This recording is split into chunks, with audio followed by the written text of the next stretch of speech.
11वें अध्याय में क्षेत्र और क्षेत्रज्ञ का वर्णन है। इति क्षेत्रम तथा ज्ञानम ज्ञेयम चोक्तम समासतः मद्भक्ते तद विज्ञाय मद्भावायोपपद्यते। भगवान कहते हैं कि हे अर्जुन, इस प्रकार क्षेत्र ज्ञान और ये संक्षेप में 13वें अध्याय में बताए गए। मेरे भक्त इन सबसे अवगत होकर के प्रेमा भक्ति प्राप्त करने के योग्य हो जाते हैं। शरीर को जिस व्यक्ति ने साध लिया उस व्यक्ति का संसार सद गया। ये शरीर 5 तत्वों से मिलकर के जो बना है, ये 5 तत्व अलग अलग विकार पैदा करते हैं।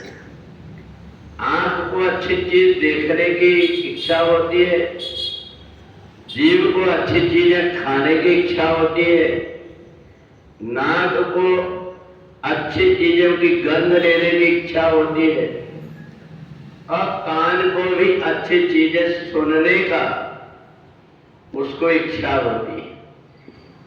परंतु अच्छा क्या है बुरा क्या है, ये ज्ञान व्यक्ति को अगर हो जाए तो फिर वो भटकता नहीं। इसलिए संसार की जितनी विषयों से संबंधित वस्तुएं हैं वो व्यक्ति को अपने तरफ प्रभावित करती है और अच्छी चीजें जो है उद्धार की, उनके तरफ हमको प्रयत्न करके चलना पड़ता है। कहीं भी कोई अच्छा सा नाच गाना होता, वहां व्यक्ति अपने आप देख करके थोड़ी देर खड़े हो जाएगा। पर जहां कहीं सत्संग हो रहा हो, भगवान का मंदिर हो, उस जगह पर बहुत कम व्यक्तियों के पैर टिक पाते हैं। इसलिए कि इंद्रियों को विषय पसंद है, इंद्रियां विषयों का चिंतन करने सोचती है। इन्हें समझदार व्यक्ति समय समय पर ऐसे उत्सव देखता है, ऐसा पर्व देखता है कि मैं वहां जाकर के इंद्रियों के मैल को धो लूं। सत्संग में चले जाता है, कथा सुनने लगता है, भगवान के नाम का जाप करने लगता है।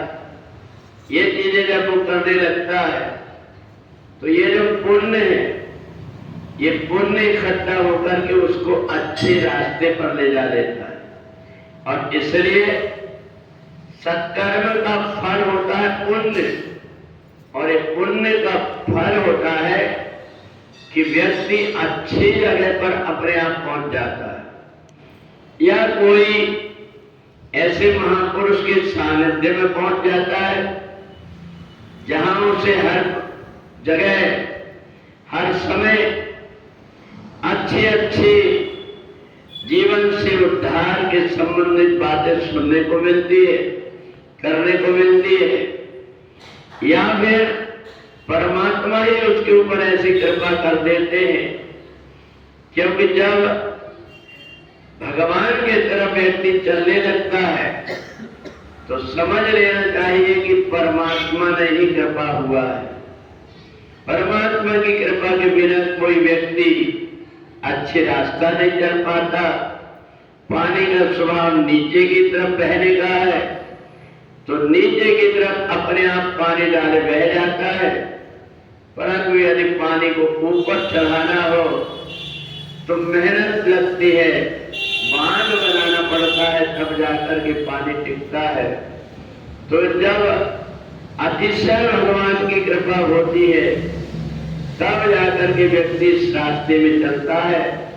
और इसलिए समझदार व्यक्ति जीवन में थोड़े बहुत कष्ट भले हो जाए पर अपने शरीर को और इंद्रियों को साध लेता है। इसके लिए वो व्रत करता है, उपवास करता है, नाम की माला जपता है, सत्संग करता है, इन चीज करने के लिए हर व्यक्ति का मन नहीं लगता, परंतु समझदार व्यक्ति प्रेमा भक्ति से परमात्मा से प्रेम उसका हो जाता है। इसलिए नहीं चाहते हुए भी जिस परमात्मा ने उसको मनुष्य शरीर दिया है, उसकी याद किए बिना उसको चैन नहीं पड़ता।